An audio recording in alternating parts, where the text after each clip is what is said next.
Good afternoon. My name is Letitia Hinton, and I'm a health educator for the Center for Wellness and Health Promotion, and we'd like to welcome you all to our webinar about fostering resilience by Dr. Ginsberg. We are offering a series of seminars about fostering resilience for our students, faculty, and staff over the course of 2 days. We're going to get started in just a few minutes, but just wanted to do a few reminders. All participants are currently on mute, and we'd like to ask you to hold all questions until the end of the seminar. We will be recording the webinar and we'll post it on our website, wellness.tulane.edu.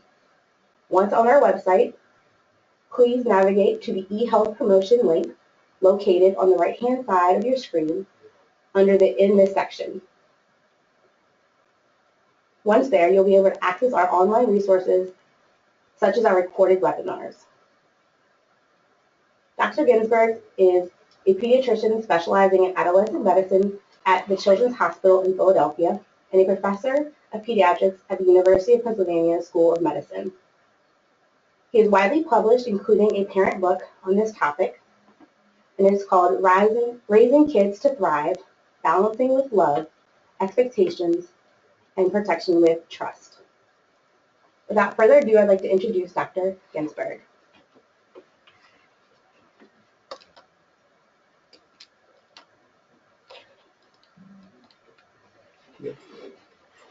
Good afternoon.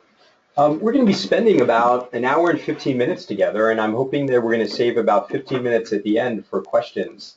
But it's totally an honor and a pleasure to talk to a group of parents who care enough to take out a part of their day to think, what can I do to help it so that my child is going to be more successful in the long run? Today, I know that I'm speaking to parents of Tulane students, but I want you to know that this talk is really not just about college students. If anything, it's even more geared if you have younger children, about how to get kids so that they're going to thrive over the long term. If you do have college students, then it's really about how we can support them now for where they're at right now. And there's a couple of goals here. The first is for us to really be honest with ourselves about something. This particular generation of high-achieving youth is a bit more anxious than we'd like, and that anxiousness, that perfectionism, is really undermining their long-term resilience and their likelihood of being success. And I want to give you enough information so that you understand why we have this kind of perfect storm that's happened that's created kids who are not feeling as good as we'd like them to feel and not being as poised for success as we'd like them to be.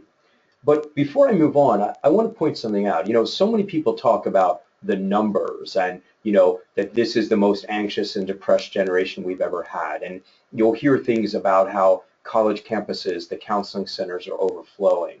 And I want you to know something.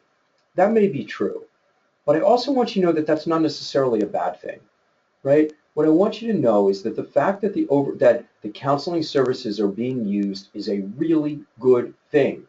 If you go back to us growing up and our generation, many of us, those of us who are the best thinkers and feelers, went through phases of adjustment in college and in high school, and we didn't tell anybody. So I don't want you to be scared of those numbers and assume that the sky is falling. I want you to understand that there's a good part of the fact that our counseling services are being used. But really the point here is, how do we engage parents to be part of the solution? So let's begin by thinking about how we define success. The first thing we have to do is we have to stop looking at the child in front of us, whether your child is 12 years old, 4 years old, or whether she's a college sophomore at 19 or 20. Stop looking at the person in front of you, because when you do, you tend to overfocus on one of two things, either happiness or grades and performance. What I want you to do is to say to yourself, what is the 35-year-old that I'm watching develop? What is the 50-year-old that I'm watching develop? Because when you do that, everything changes, and the very mindset that has created so many of these problems begins to melt away. If you're looking only at grades, then you're looking at life as a sprint. How do I get there? Because that's the end game. Well, it's not the end game. Life is a marathon. And what we have to think about is, what are those ingredients that are going to make you win the marathon? So let's begin. Do we want our kids to be happy when they're 35? Absolutely. But what does happiness come from? It's not having a cookie, it's not having a car, it's not having a particular college you're going to. It's about having a sense of meaning and purpose in your life. It's about being connected with other human beings and knowing that independence is nice, but interdependence is what has us really thrive. What else do we need? We need to draw that meaning and purpose from a desire to repair the world, tikkun olam, to really take our world and want to change it. We want those 35-year-olds to be empathetic, to be compassionate, to be kind, to be gracious, to look at another human being who's downtrodden, and rather than look at them and say, what's wrong with you? That they intuitively look at them and say, what can I do to serve? What happened to that person? We want people to be hardworking, to have tenacity, to have grit. What's grit? According to Angela Duckworth, it really is about looking at life as a marathon, looking far into the distance, wondering how I can get there. Because when you look in that way, there's some other things you know. You know that it's not a one-person sport. You need other people to push you further than you ever imagined you could go. When you look at life as a sprint, you'll do whatever it takes to get to the first point, including tripping someone else. And that is not good for our kids. Furthermore, when you look at life as a sprint and you fall down, the race is over. When you look at life as a marathon and you fall down, you understand that that's an opportunity to plan a better route. Next, we need our kids to be 35-year-olds who are creative and innovative, meaning that they're willing to be able to think outside the box. They don't fear disappointing people as much as they fear not being able to achieve and make a difference in the world. Creativity and innovation. We need people to be collaborative, to be able to get along with other human beings, and to draw from their strengths and from their wisdom, and to understand that a huge part of collaboration is to have a diverse kind of thought go into every decision, because we are all always stronger with diverse thought. We also want kids who are going to be 35-year-olds who are able to take constructive criticism. They have to be coachable. If you can't take constructive criticism, you're not going to make it in the real world. And finally, we need kids to be resilient, because as much as we wish we could protect our kids and wrap them in a downy blanket, it's just not possible. So what we want to do is prepare them to be able to handle whatever life's going to bring. So the first question we have to ask ourselves is, do we have to make a choice between success and happiness? Listen, I'm a couple years ahead of you guys. Actually, I'm not. Actually, I have college sophomores.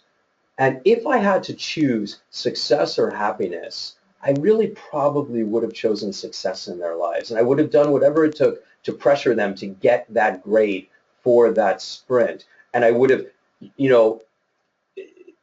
pinched my nose and covered my eyes and just dealt with the fact that they were going to be unhappy. But the truth is, let's look at those issues around what it's going to take to be successful in the long run. And when we overpressure our kids, when we make them scared of their shadow, when we make them feel as if they are products to be measured rather than human beings to be developed, then we actually undermine some of the key issues that really are going to make people successful. And we're going to talk about this throughout this hour. So what does the right college get you? So congratulations, your kids are in one of the top colleges in the country. That's great. If the college is committed to raising the kind of kids who are going to be authentically successful far into the future, because the only thing that the name gets you is your first job. That's a fact. How long is this generation keeping their first job? About 18 months to 2 years. What gets you your second job? I guarantee you it's not the second boss calling the first boss and saying, like, how did she do in her SATs? Did she make captain of the lacrosse team by senior year? That's not what they ask. What they ask is, tell me, does she collaborate with other people? Does she learn on the job? Is she good to work with? Can you trust her? Those are the questions that we ask. Next, let's really talk about resilience for a few minutes. Resilience is the ability to overcome adversity. It's the capacity to bounce back. It's a mindset. It's about how you think. To understand what resilience is, you have to understand what stress is. Because we all come from the jungle. That's where we're from. And what's the worst thing that can happen to you in the jungle? The worst thing that can happen to you is you can get eaten by a tiger. So all of our hormones are designed to make us to be able to escape a tiger attack. You do not have a different set of hormones for I'm going to be taking the LSATs in 2 years. I'm going to be taking the SATs. This is an AP bio test and I better do well in it. You don't have hormones like that. You only have hormones that say, I'm running from the tiger. And if you can't tell the difference between a paper tiger and a real tiger, then you're going to be running rather than thinking. Because you know what? When you're running from a tiger, you're not supposed to turn around to that tiger and say, hey, is there any way we can talk about this? Can we work it out? Your brain is completely focused on survival and only survival, which means that if our kids really believe that a test or a grade determines their life, they're never going to be at their best selves. Resilience is uneven. You know, I've written books on resilience. I have kids who are your kids' age, and resilience is uneven. You know, even if you're raised by a father who thinks about this all the time, sometimes you're going to be resilient in one setting, sometimes you're going to be resilient in another setting, and sometimes precisely because one setting stresses you out so much, for example, school, you might be a bear at home. All right? It's different settings and different circumstances. Resilience is not invulnerability. You know, I could move into your house, I could raise your kid with you, I could walk into your kid's college dorm, I could sit down, teach them everything I know, and I'm still not going to produce invulnerable kids or humans, nor would I want to. Let's go back to the beginning of the definition of success. The beginning of the definition of success was that we want kids who are committed to repairing the world. We want kids who are compassionate and empathetic.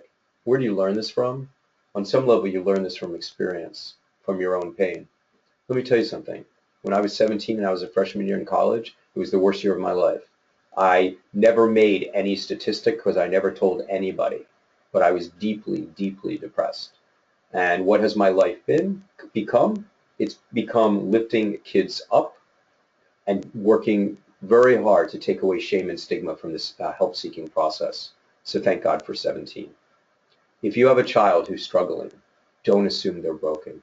If you have a child who's full of emotions, full of anxiety, and really gets sad sometimes, I want you to perhaps celebrate and be thankful for the fact that you have a child who cares.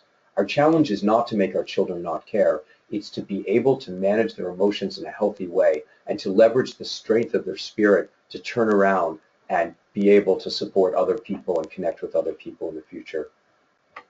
The bottom line of resilience, everything we know about resilience from 60 years of research, I could tell you while standing on one foot, but you can't see me, so I'm going to sit now. All right? Here's what we know.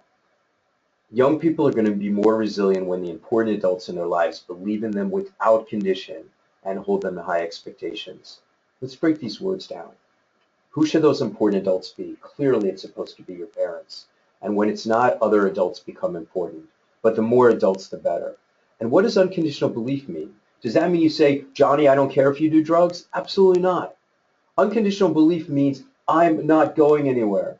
You're not the sweatshirt you wear when my friends see you. You're not a bumper sticker in my car. You're not a product I've produced. You are who you are. There is nothing more protective to a human being than have other human beings know who they are. What is love? Love is seeing someone as they deserve to be seen, as they really are, not based on what they produce or the behaviors that they have. The most protective force in your child's life, hands down, is that your love is unconditional. But how do you have unconditional love and still hold your child to high expectations? It's about knowing what those expectations are. If you believe that those expectations are about grades or performance or ribbons or trophies or awards, then your kid's going to feel like a product. You hold your kid to the expectation of who they really are. Think back to your child. Close your eyes, seriously. Close your eyes for a minute and think about who your child is. Let me tell you who my girls are. When they were 4 years old, they're the girls who wouldn't let us turn off the lights in the summertime. Why? Because there were moths inside the house and the moths were hanging around the lights, and they were so worried that if we turn off the lights, the moths would get lost. So we had to turn on the outside lights, turn off the inside lights, and strategize until we came up with a family plan to walk the moths out with flashlights so they could be with their moth grandmas. That's how delicious my girls are. Those are my memories. And when I have a child before me who's struggling in school, who maybe isn't satisfied with this score or that test, or who's yelling at me and in my face, what I know is who my child really is. And when I believe that and I bring that back to me, then something really metaphysically changes because my kid knows what I expect of them and they come back to me. And make no mistake about it, young kids live up or down to the expectations we set for them. And it's really important during those moments where you just want to wring your kid's neck. This is Tali when she was 3. And it was Valentine's Day, and I got all 3 of my girls, my wife and my 2 girls, delicious chocolate roses. And Tali thought hers was very, very delicious. So delicious that she thought that she would eat Celia's too. And she knew that if she hid behind the door, no one would know, and therefore it was okay. So do you get angry in a moment like that, or do you celebrate the fact that your kid's getting to stretch their wings? I celebrate. And rather than condemn because someone didn't live up to an expectation or a rule, I remember who they are. Because this same little girl hiding from what she thinks is being bad is the same girl who probably the week before made us stop by the side of the road and pick up the pink teddy bear on the road because it was dirty so that it could have a teddy bear bath so it could be teddy bear happy. It's that love that's protected, and it's that love that makes our kids who we want them to be. I'm about to show you the American Academy of Pediatrics model of resilience. This is they call the 7 C's model. It is masterfully stolen from the people in the bottom. They're mostly Rick Little and Richard Lerner. These are folks who really are in the positive youth development movement. But I've added some extra C's, and this is the American Academy of Pediatrics model. First thing we need is confidence. We've known this forever. That's why we have the self-esteem movement, guys. We had a self-esteem movement, and what did we do with the self-esteem movement? We knew that people would build confidence if we only made them feel good about themselves. So what we did as a result is we had curricula where the first day of kindergarten, kids would draw out butterflies, and then you would praise everything they did. Look at you, Letitia. Look at you. The yellow on your butterfly is so wonderful. Look at that. Look at those big eyes, Susie. Look at those stripes, Billy. And then the butterflies would get put on the wall, and what would happen? We would praise all the kids, and we'd say, each of you, you're as special and beautiful as a butterfly. The next lesson we did is we cut out snowflakes, and they were all different, and we put the snowflakes on the wall. And then the lesson for the day was you're each as unique as a snowflake. Coaches were told not to criticize kids. Every kid got a medal or a trophy just for showing up. Parents were taught to praise and notice every interaction. So you'd sit at the bottom of the sliding board and Tommy would be coming down and you would be cheering, go Tommy, you're so brave, Tommy, look at how you're sliding down. You never gave credit to gravity. It was all about Tommy. And Tommy felt so good and so special. And we're going to talk about what happened to Tommy in the long run, but the bottom line is that Tommy felt really bad about himself. I don't know about you guys, but do you ever have a day where you feel like you're not as special as a butterfly? You're not as unique as a snowflake?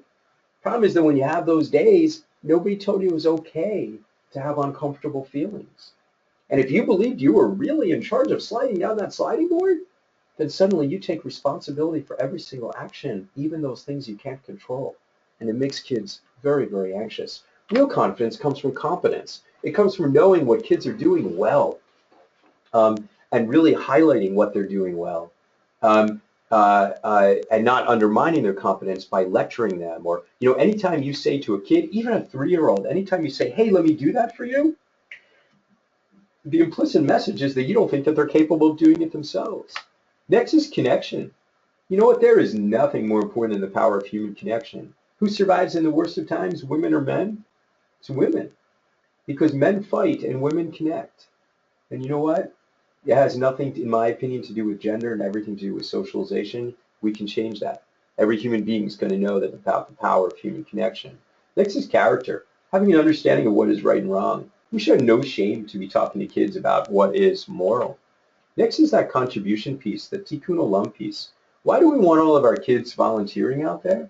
And I learned today that Tulane has contribution or community contribution as part of your ethos. Congratulations. But it's not something to put on your resume. That's not what it's about. It's about learning perspective.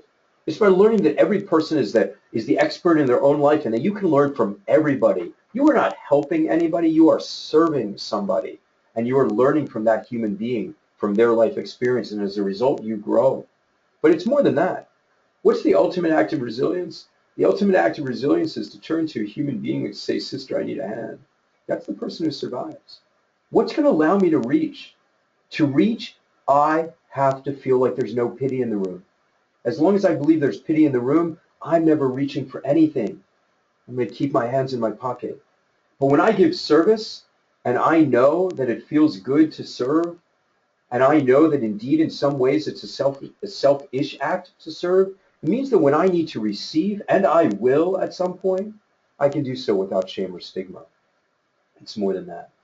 Adolescents are held to very low expectation. They're seen as selfish, as thoughtless. Some of our adolescents tragically are seen as dangerous. The reason we want our kids out there contributing to our communities is we want them to be surrounded by thank yous rather than condemnation, because kids rise to be their best selves when we do that. Next is coping. You know, if Tulane had asked me to give a talk on eating disorder prevention, drug prevention, sex out of the context of a relationship prevention, I'd be giving pretty much the same talk with some extra details. Why? Because everything you fear is about people trying to feel better to make themselves more comfortable amidst a chaotic reality. And telling kids what not to do isn't really helpful. Showing them what to do, showing them how to cope with emotions in a healthier way, that's what's up. Next is control. You either believe that your life happens to you or you believe that you control your universe. When you were raising a child, the most important thing was that you gave them a sense of discipline. Why? Because discipline, if you disciplined your child with, you'll do what I say. Why? Because I said so. You took control away from your child. But if they understood that the more freedom that they got, that the privileges that they had, that the freedom that they got was directly related to the responsibilities that they demonstrate, then kids feel large. It's more than that. Let's get back to the beginning of the definition of success. In America, we have something very wrong in the way we think. We love independence.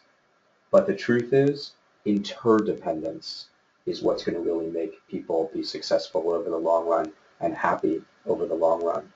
So when you have your child and you've sent them off to college, you didn't want to never see them again. You know, I would define success as if my girls choose to live near me because they want to be near me. I'm going for interdependence. In the journey towards interdependence, there's something I know, and that's that we have to have independence first. If I install control buttons in my child, they will rebel because people will not be interdependent with other people until they know that they can stand on their own. Right now, you are at a pivotal developmental time in your child's development. If they are a freshman or a sophomore, they are just learning to stand on their own. When you trust that they can, but support them a bit when they falter, kids will come back to you for that interdependence that you hope for. When you assume that they can't do things on their own and you become overly controlling in their lives, or as your younger child is growing, you're overly controlling and you install those control buttons, that kid is not going to come back to you in the way that we really hope that they do. All right, we're going to go into about 15 minutes of pain now, talking about what's really happening to this generation of kids who are well-resourced and who are able to be at schools as fine as Tulane, and that is perfectionism. Perfectionism is a challenge to both resilience and to success. Hey, so you're like, why isn't that a good thing? I don't get it, because I know that when I applied for a job 30 years ago, I was told that one of the questions they were going to ask me is like, hey, so what's the worst thing about you, or what's your biggest problem? And I was coached to say I'm a bit of a perfectionist, right? That's what we used to think, but it is not good. What do you want for your child? You want them to be a high achiever. What's the difference? If I score 3 goals in soccer and I'm a high achiever, I'm carried out on my buddy's shoulders and I celebrate. If I'm a perfectionist and I get carried out on my buddy's shoulders, I'm thinking, what do they know? The corner shot went wide. I could have done so much better. Perfectionists loathe themselves. They are terrified of the B+. They see the B+ as a sign of failure. They are terrified of disappointing people. They have a fear of the D word. Well, if you're afraid of disappointing people and you're afraid of a B+, then you're never going to have out-of-the-box thought. If you don't have out-of-the-box thought, that is the death of creativity. Ask kids, ask professors on college campuses now, the really good, in quotes, college campuses, And what you'll find is that the first day or two is all a discussion about dealing with students' anxiety about what grades they're going to get and what they need to do in order to get an A. And you know what? It's very, very easy to get an A. The way you get an A is you second guess exactly what your professor wants. You think about what your professor's philosophy is and you reproduce it on paper. That's the way to get an A. That's not the way to change the world. And if we accept this, the fear of the B+, then we are really shooting our 35-year-olds in the foot, and we are undermining our society's ability to grow. Instead, what we need to do is we need to help kids understand Thomas Edison, hey, he did not get it. He would not have gotten an A on his 5th grade paper. Hey, teacher, you know what? I'm thinking about building, I'm thinking about taking some electrons. I know you don't know what they are yet.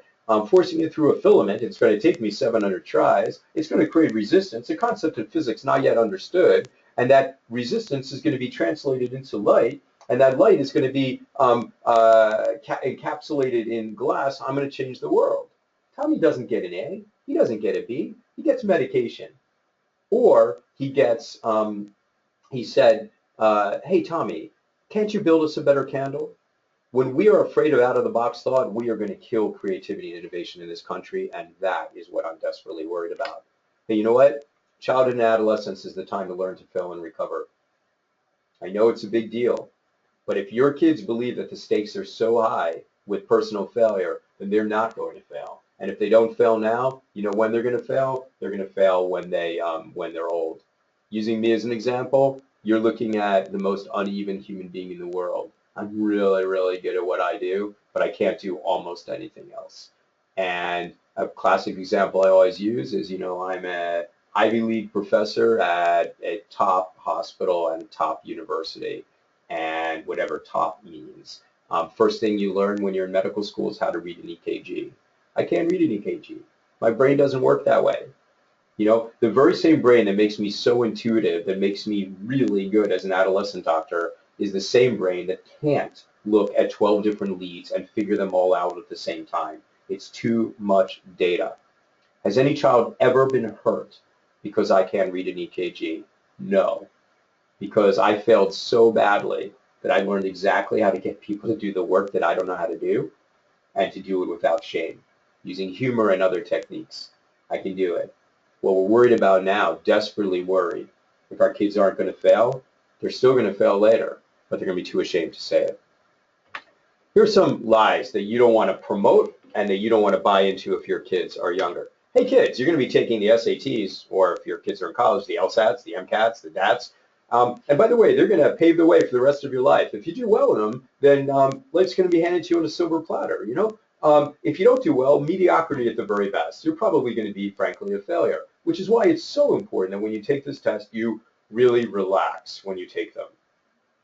Kids, you have to be good at absolutely everything. If you're not good at absolutely everything, you're never going to succeed. What did it take to get into a school like Tulane? Well, you had to show that you were creative from a very early age, so you had to take some musical instruments. You had to show that you were collaborative, and therefore you had to be on travel soccer. And then by the time you were on travel soccer, it was important to show that you had leadership skills, so that by senior year, you had to be captain. You had to do very well in multiple different subjects to show that you could stretch. And then you had to show that you were compassionate, which is why so many of our kids in these kind of schools have, gone to another country. They've gone to Guatemala or Botswana to build a water purification system for 7 days. The message that we are sending our kids is that you're not going to be successful if you're not good at everything. And the truth is that nobody is good at everything. People are profoundly uneven, and we need to learn to celebrate that unevenness. People are incredibly successful, or people who are fantastic at something, and what makes them interesting is that they do something else as well, and usually they also have good social skills. What is creating an enormous amount of anxiety in this generation is the belief that they have to be good at everything rather than understanding people's unevenness. Kids, it's very important. I know that you have a social life, and I get that I want you to be happy, but because it's so important that you get into this school, and then that you get into that graduate school, and then you get that grade, I'm just asking you to put off dating till you're 32. When we do that, what we have is kids who are in the end game end up getting to the point of their achievement at 30, 32, after 17, 20, 25 years of school. Personally, I went to 27 years of school, all right? And then what happens for some people is that if they didn't enjoy their present, then they really, once they get to their future, they really resent the fact that they've done so much sacrifice. In my case, I'm a doctor, right? Loving patients is the only thing that positions me to heal. And if I was mad at them because I had given up my entire life, I wouldn't be able to be a good doctor. Here are some other things that create perfectionism. First hint, don't say just try your best to your kid. It sounds so sweet, but this generation of kids, what they hear is, darling, I know that if you do, then you're going to get straight A's. So we're going to talk about what to say instead. But let's talk about our society. We have a society where our great heroes are our very good-looking sports stars, our very rich actors and actresses, then when those people make any mistake whatsoever, we destroy them. Another force that happened, which we've already discussed, is the self-esteem generation. Making kids feel like they had to feel special as a butterfly all the time made it so that they couldn't be comfortable with their uncomfortable feelings. Making them feel like they needed to be in control of everything all the time, which is not possible, made them quite anxious. Next, what are we praising or noticing? So if we accept the fact that society is a little bit toxic in terms of our heroes, how about if we, instead of looking at to bring people down, how about if we begin to really praise those things that are acts of loving kindness around us? How about if we look at the woman who's taking care of her mother with Alzheimer's disease, or the man who's taking care of his mother with Alzheimer's disease, and how about if we understand that that person's a hero? How about if we understand that the teachers around us are heroes because they are giving up an enormous amount of income despite the fact that they're among the smartest people in society because they care deeply about kids? What are we praising or noticing? The last one's also critical.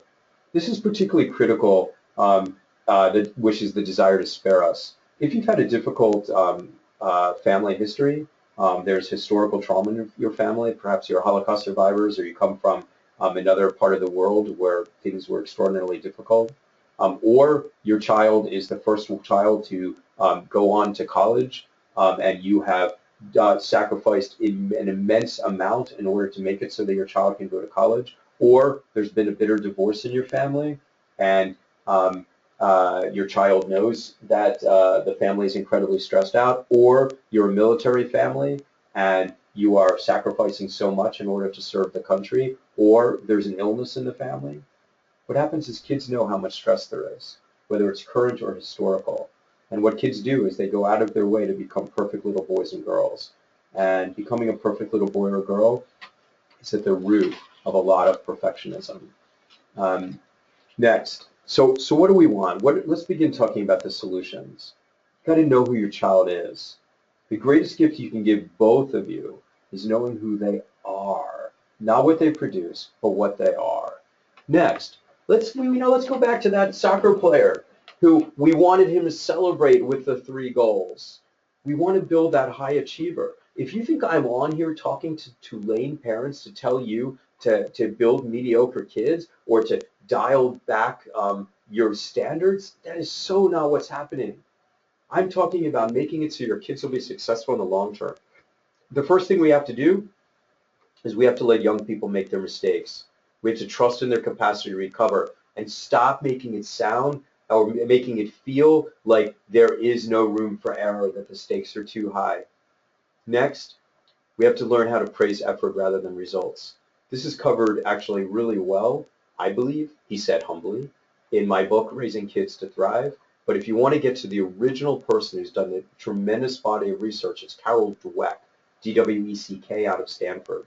What we know is that linked with the self-esteem generation was that we were always, many of us were praising what kids were doing in terms of their results. So that we would say things like, you are, emphasis on the word are, we would just praise who they are. You are so smart. You are so beautiful. You are such a good athlete. You are such a good artist, right?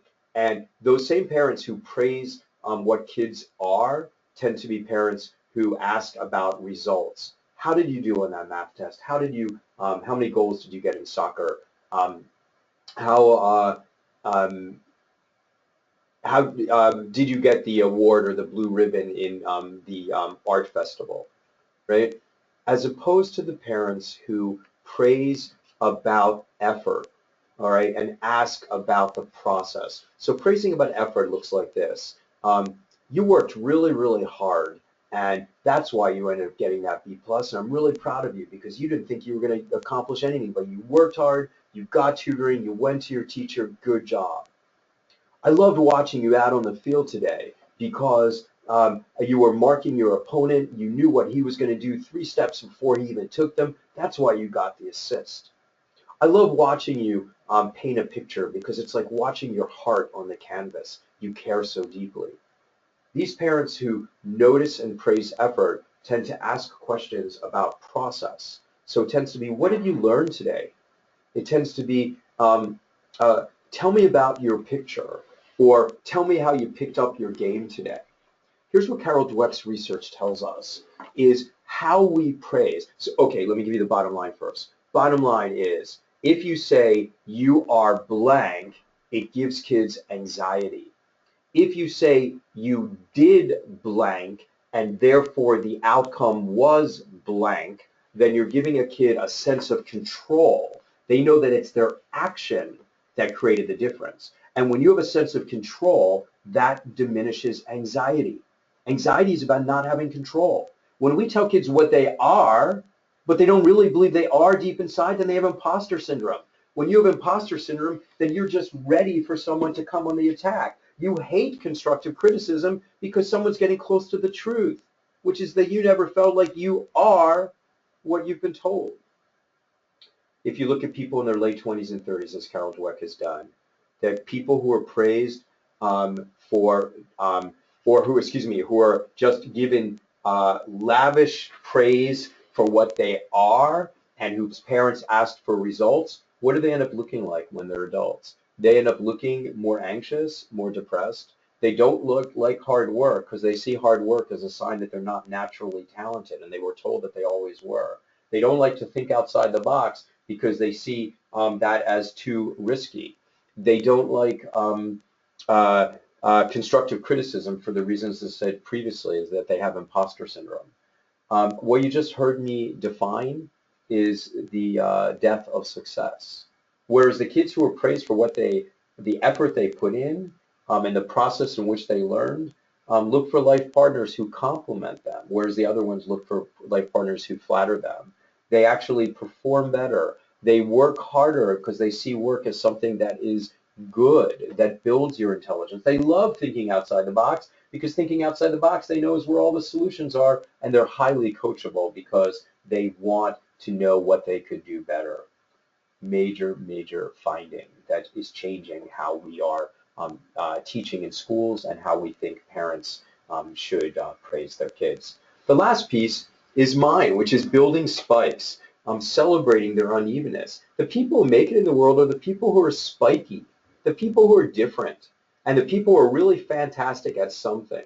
So saying just try your best for this generation doesn't work. Instead, say, I want you to put in the greatest effort, because when you put in the greatest effort, you're going to trust the results. Otherwise, you're never going to believe in them. But now pay attention.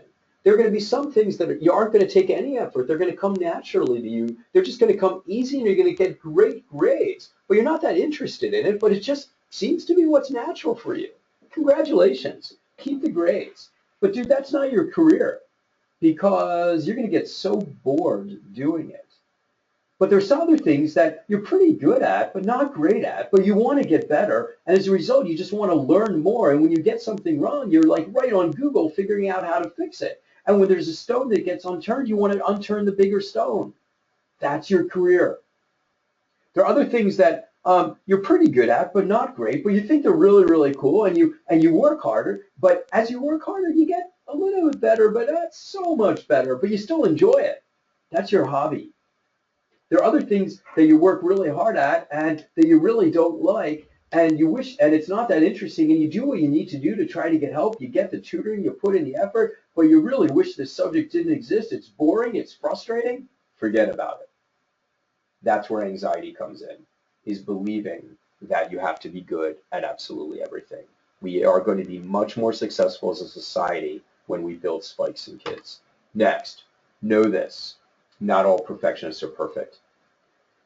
Tulane and schools like Tulane and high schools that feed into places like Tulane, these are hard places to be. And it is hard to feel average here. And as a result, a lot of people pretend that they don't care.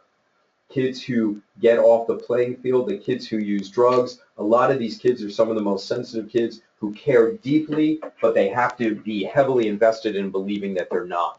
So do not believe that if your kid is getting off the playing field, saying to you, it just doesn't matter, this is all a bunch of crap. Give them the opportunity to tell you the truth, which is that it's not that they don't care, it's that they care too much. What's our long-term goal? It's building a healthy adult. What's our short-term goal? Having your child love learning.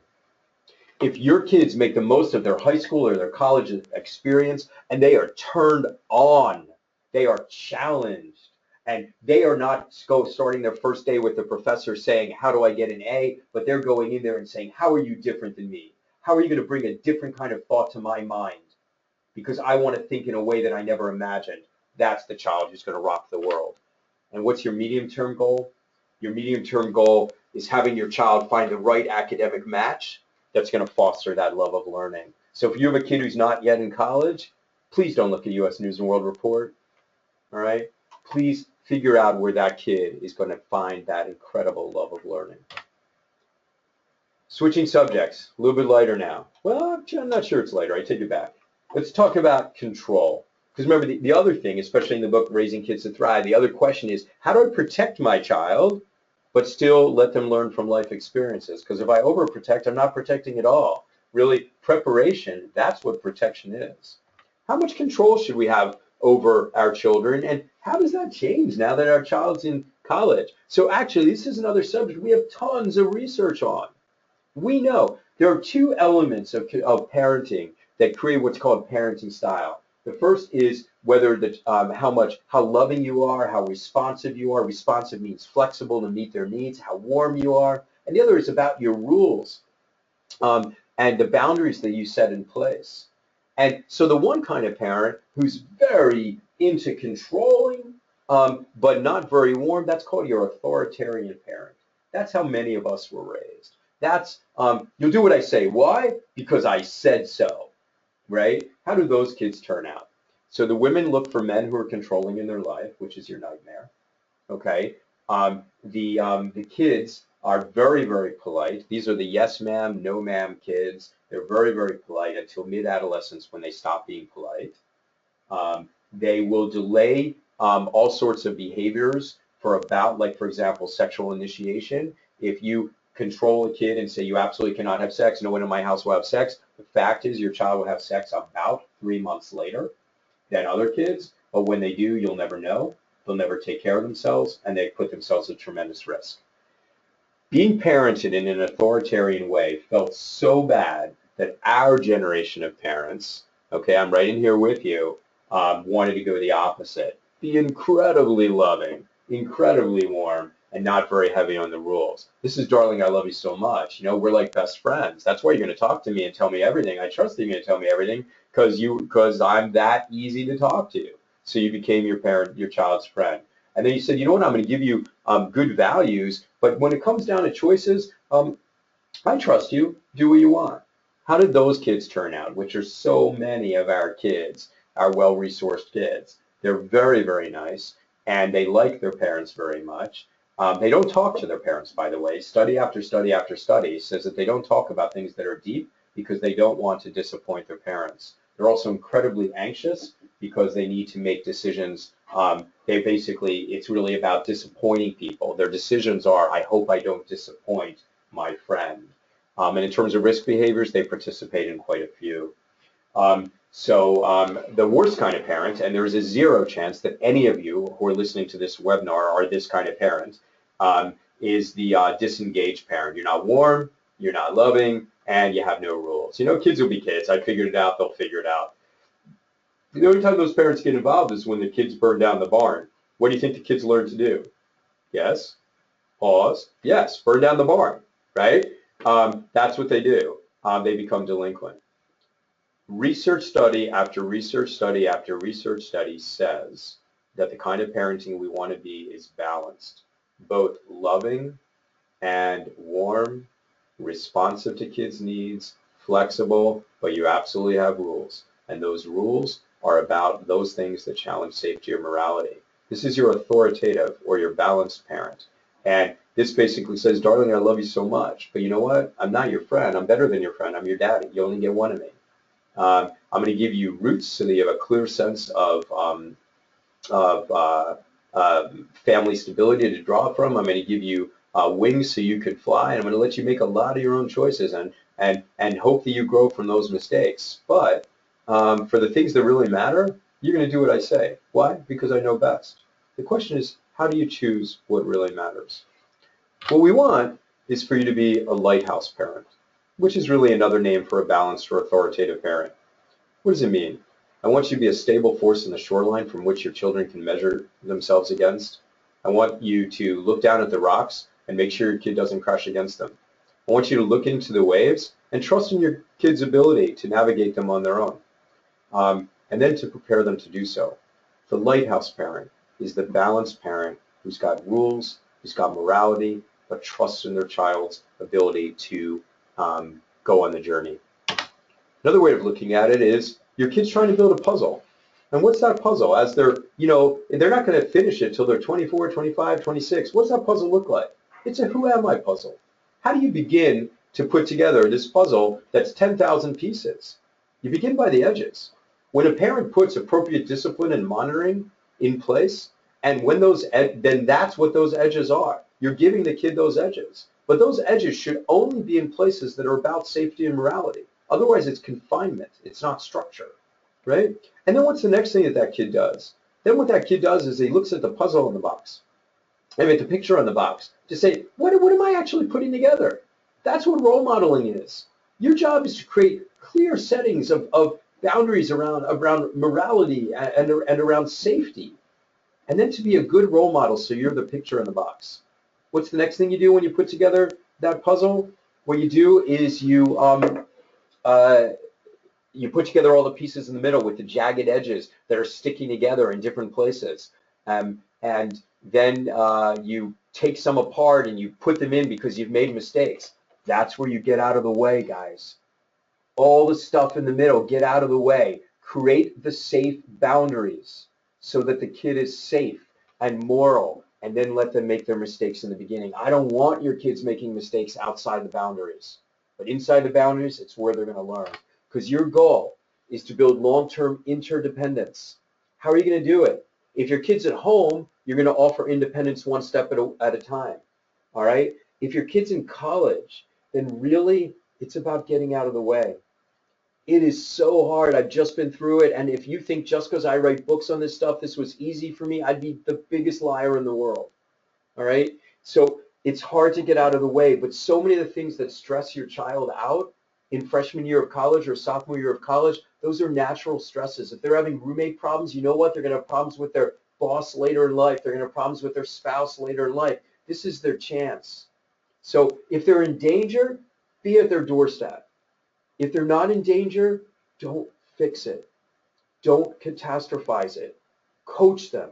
And how do you coach them? You coach them by helping them to find the existing resources that already exist on campus. Don't fly in. A school like Tulane has things handled. I've spent some time here with the people who run the wellness center. They've got stuff handled. There's structure in place.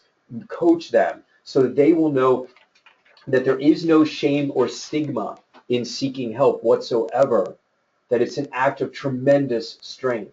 It's not that they need help, it's that they deserve help. If we frame it that way, then everything changes. What I want to do now is I want to spend the last 10 minutes, and hopefully you'll have some questions later, but let's just in 10 minutes talk about stress and coping. I have to tell you that this is going to kill me because this is an hour and a half talk, and I'm giving you a 10-minute whirlwind about stress and coping. But remember, resilience is about learning to cope in a positive way with life's stressors. And we're going to do our greatest good by raising kids with a wide repertoire of these positive coping strategies. See, here's the model. Stress is incredibly uncomfortable. It makes you sweat, it makes you smell, it makes you not be able to think clearly. It's so uncomfortable, you have to do something about it. Doing something about it is called coping. You know what? And the things that are negative, they work. They work fantastically well. There's sex and drugs and eating disorders and cutting. It works, but it destroys you. So our challenge is to raise kids with a wide repertoire of positive coping strategies so that the path of least resistance is right there. And that's what I want to talk about. Before we even get to positive coping strategies, the first thing we have to do is we have to define the stressor. So 3 questions that every human being, and by the way, even you, so this isn't just about kids. First question you have to ask yourself is, hey, this thing that's bothering me right now, is this a paper tiger or a real tiger? With the bottom line being, if it can't chew your face off, it's not the real deal. And once you know that, then you can stop catastrophizing and your brain will actually think better. And hey, this bad thing that's happening to me right now, how am I going to feel in a week? How am I going to feel in a month? Because if the answer is I'm going to be okay, it's not going to bother me anymore, then this is not a problem. And for those of us who are particularly crazy, which is probably all of us, even when good things happen, we begin going nuts. We begin thinking we're going to lose it. And now we have a new standard, and now I'm more anxious to stop. Sometimes good things happen because you worked and because they're going to be permanent. Within coping, what we need people to have engagement strategies to take on problems. And taking on problems, there are 2 categories. We need them to be able to reach out to other human beings and talk about their emotions, but they also have to solve their problems. Otherwise, that problem is right there to bite them in the butt a few hours later. All right? But we also need people to be able to disengage from problems. You can't spend your whole life solving problems or talking about problems. You have to disengage with problems. And let me tell you, if you don't know how to disengage from problems in a healthy way, you will find drugs. Drugs have been around for at least 6,000 years, destroying families and communities and individuals. And that's because they're escaping. If we can teach people other ways to escape, then the world begins to change. I'm going to give you now a stress management plan for teens and young adults that might just work for you, but I'm a pediatrician, so technically I'm not licensed to say so. And this is, by the way, a great way to build a college resume. So if your children are still at home, they follow this plan, they're going to have their college resume. But it's going to be done because they came up with a plan for wellness. It's not going to be done because they were creating pictures or lists to put on a resume so they could pretend who they're not. This is about building who they really are. Okay? So 10 things. The first thing we need to do is we need to learn to make problems manageable. See, as long as you believe that a problem is a mountain, then you look at the top of the mountain, you can see I can never get there. You fall at the base and you feel powerless. Every problem can be broken into pieces, every problem. And when you step up on that first hill of that mountain, that's when you look up and you realize, hey, I think I can get to the top. So whether this is about making lists or timelines or taking social situations and finding the one inroad that'll get you back in, you make the problem manageable. Next is active avoidance. You know, problems can be divided into 3 things. They're either people or places or things. And you know what? The person who wins every fight is the person who never shows up. We have to conserve energy. That's the real lesson of resilience, right? You've got to conserve energy, and avoiding things that bother you or that you can is critical. And then you have to let other things go. Because you know what? It would be wonderful if you could change everything, but you can't. And if you have a purely optimistic attitude that says, if I invest the energy, things will change, that's just not true. If you have a pessimistic attitude that says it doesn't matter what I do, that's also not true. What is true is that you need to take a realistic assessment of what's going on. You've got to make a decision about what you can change, and then you fight like hell in that category. You also look and you say, what is it that I cannot change? And you let it go or it eats you up.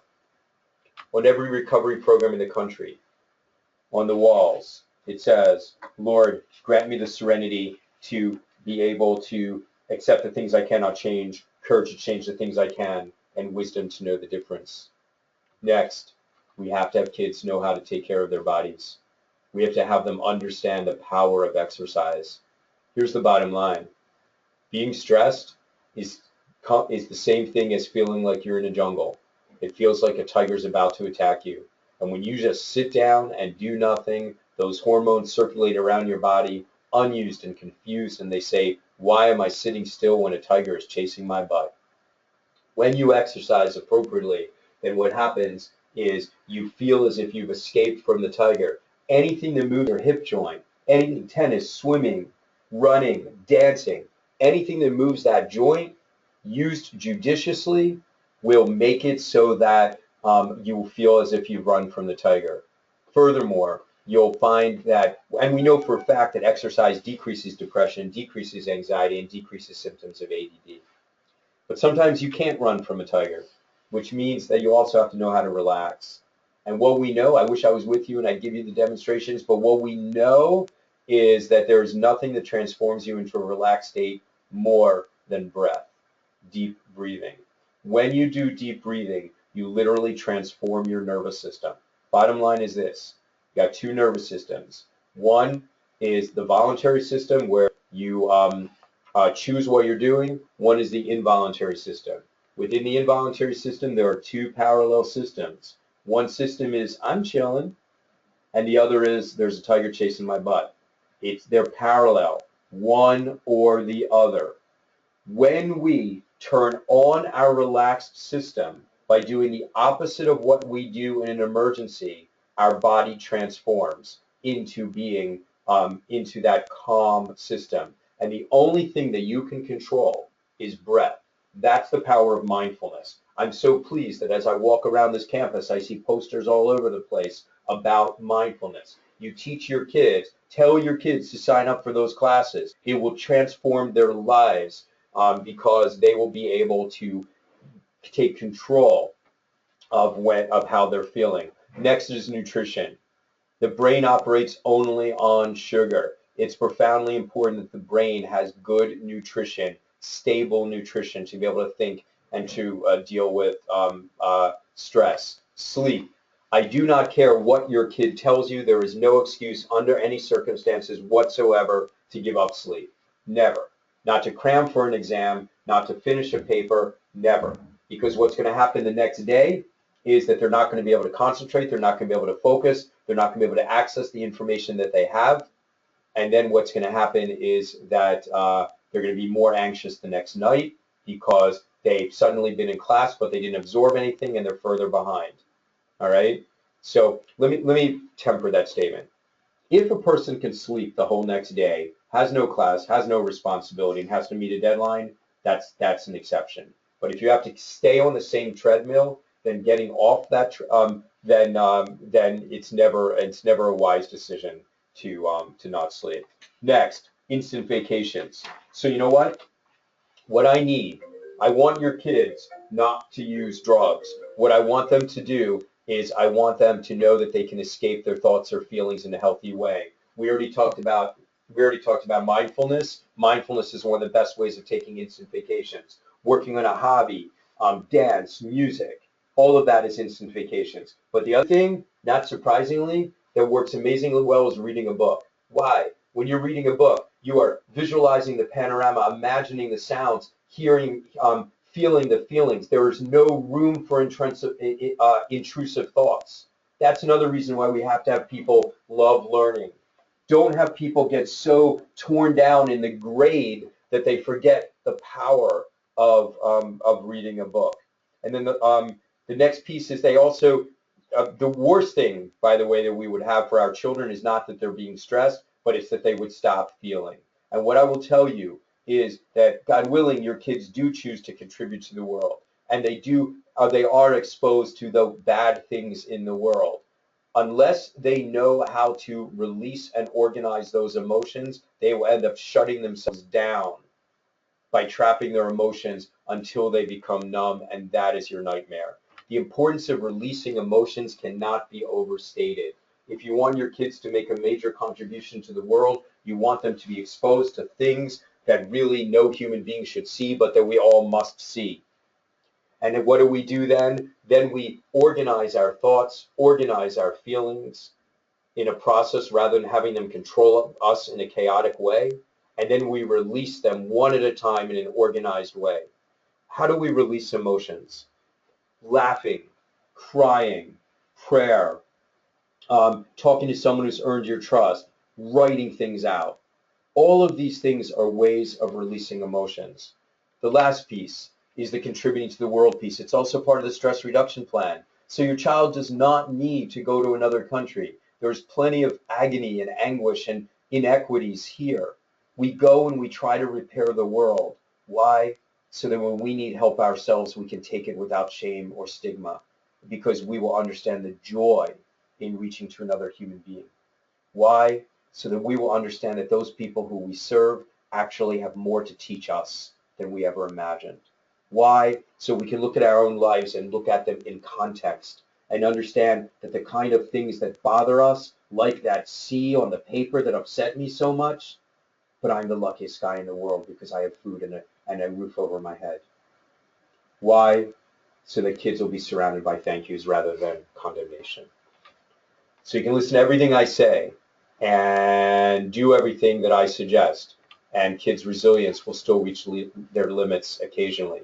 And here's what it looks like: the belly pain, the chest pain, the fatigue, saying you don't care or really not caring, the grades going down, being sad. But here's the one I don't want you to miss: irritability and anger. All right? Adolescent depression, including in the college years, is not just sadness. About half of kids present that way. The other half of kids present with anger, and those are the kids that we don't want to miss, but we sometimes do, as well as, of course, substance use. Your own tolerance in raising children is going to reach its limits. What are you going to do? I want you to take a step back.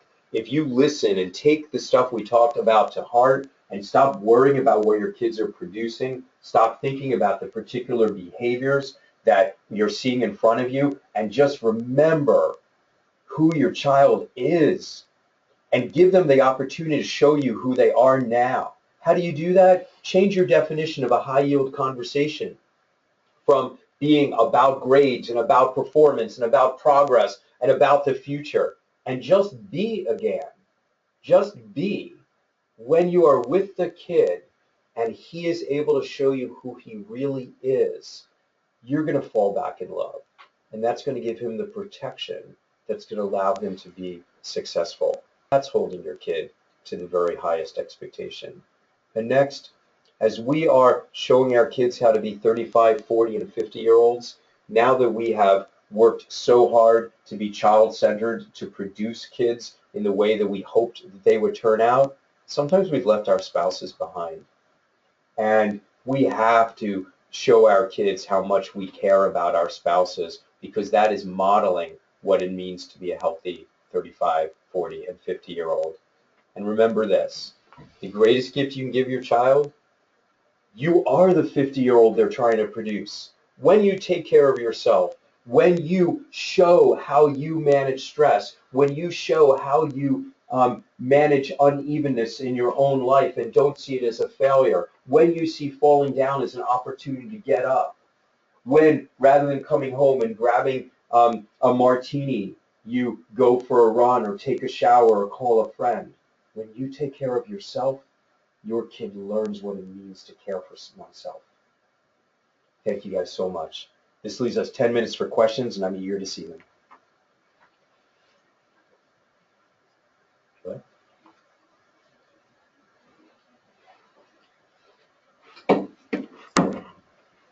We invite you at this time to go ahead and type in some questions that you have for Dr. Ginsburg.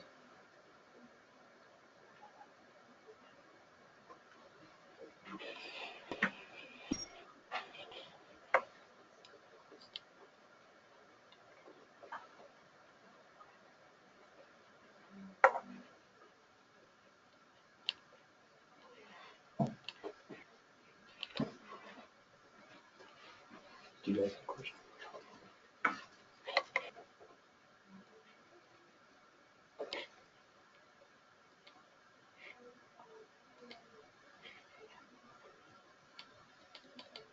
Sorry about that. We're working on the system right here, so please type away. So it looks like the first one is that we don't have a question. They just want to thank you for a great presentation, Dr. Ginsburg. Oh, well, thank you.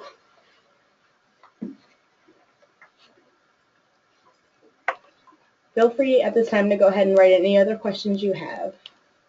I understand why there are no questions. There are no questions because what I said was so completely logical. And what I said doesn't in any way, shape, or form fly in the face of everything you've heard, right? And I know that it does. That's my point. My point is that what I said and my definition of success, I'm very clear, is in some ways opposed, diametrically opposed to the subtle messages that you've heard about what it means to be a successful parent. And that's every time someone says to you, hey, so what college did Billy go to? There, you're getting reinforced what it means to be a successful parent. Um, Deciding to think in this way is not easy. You really have to think in the long term. All right. All right. So this one, again, some really nice. Oh, now there's a bunch of things, so I need help. Sure, the question is, okay. well, the person said, you were brilliant in your compassion. So the thing is, did you also, what you weren't able to see is that I was also handsome, and that's a pity. Right? The question is, how do you foster collaboration and kids looking after each other and out for each other in a competitive environment? Yeah, that is a fantastic question. So one of the things, whether it's in our schools, whether it's our high schools, or whether it's our colleges, we have to understand where this pressure is coming from. You know, I've traveled a lot around the country in different schools, and everybody blames everybody. Here's what happens. The parents blame the secondary schools. The secondary schools say, you have no idea how complicated my parents are. The parents are. And then everybody blames the college admissions processes. And by the way, they're right about that. But what also happens is that people say the kids are pressuring themselves. All right, they're putting so much pressure on each other, and that's absolutely correct. When you have incredibly competitive upbringings, when you've learned that life is a sprint, then you learn that you need to trip the person next to you. In fact, we have data that this generation of high achieving kids is cheating in a way that they didn't used to cheat. Okay? This is extraordinarily upsetting in terms of long-term success. So the first thing that we need to do, in my view, is change our school environments from what you get to what you learn. What you get is a way that anxious people talk to other anxious people, but the implicit message is, gosh, I hope I did better than you. You don't say it, but everybody knows it. And on some level, you celebrate when the person tied you or didn't do as well from you. And there's also nothing that's collaborative about what you get. It's purely competitive, as opposed, as opposed to what you learn. What you learn is about, we all learn something different. We all, in any human situation, you learn something different from the person who's sitting next to you. And when you say, what did you learn? It's an opportunity to share and therefore solidify and magnify that learning, and also to teach the other person who is uneven and who therefore didn't get as much out of the one class as you did, but you're going to get more out of the next class. So I think that's key. But the other part of the answer is that we need to not be asking me this question. All right, I have ideas. I'm a 53-year-old guy. I cannot tell you how to change student culture. This has to come from students. I can put out ideas, but the real way it's going to work is through kind of a, magnified focus groups, group after group, until and then they say to themselves, how is it that you are planning on changing the culture? What would work here? Because I'm not there. I do want to tell you the good news that I'm going to begin that process tonight here. Okay? We have one more question before we end, and it says, our daughter is convinced, maybe two, our daughter is convinced that she has chosen the wrong school and should transfer. How can we support her while being sure that she has given to an appropriate chance? Yeah, so I've been through this. And you need to be supportive. If this isn't the right match for her, then it really may not be the match. I would listen. I would listen and I would say, tell me why. And if it's general anxiety, if it's, I'm not comfortable here, then that doesn't mean you should run, right?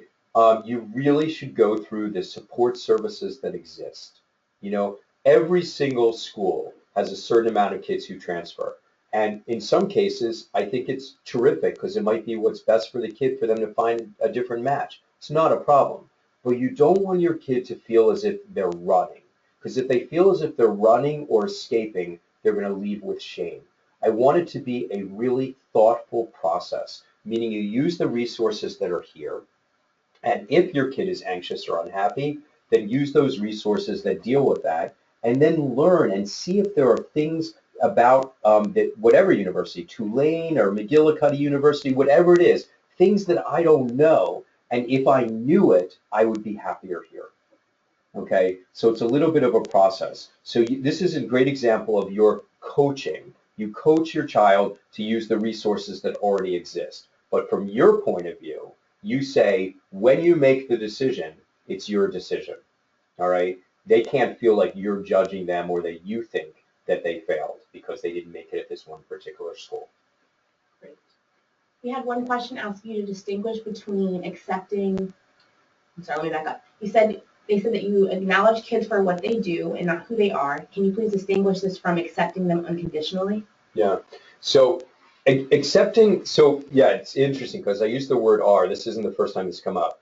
I want you to love your kid for who they really are deep inside, meaning their soulfulness, meaning their the depth of their compassion, all the things that you saw when they were 2 years old, 3 years old, 4 years old, the humor. That's who they are on a spiritual level. That's what I want you to see. That's the unconditionality of love.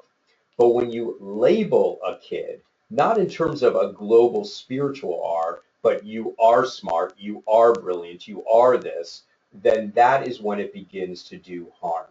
So again, love is seeing someone as they deserve to be seen, as they really are, not based on the behaviors that you see. The you are so brilliant, you are so that is grabbing a behavior and saying, I'm going to put this label on you. And that undermines a kid's sense of self and, as we talked about extensively, makes them anxious. I'm going to have these be our last question and combine them. What should we do as parents to provide long distance support? And what is a helpful thing to say when what they are doing produces what they think is a disappointing result? So the long distance support is you're listening to them, you're talking to them, you're available to them. You trust them as the experts in their own lives. You trust that they can have the capacity to write themselves. When they ask you advice, you give it. That's great.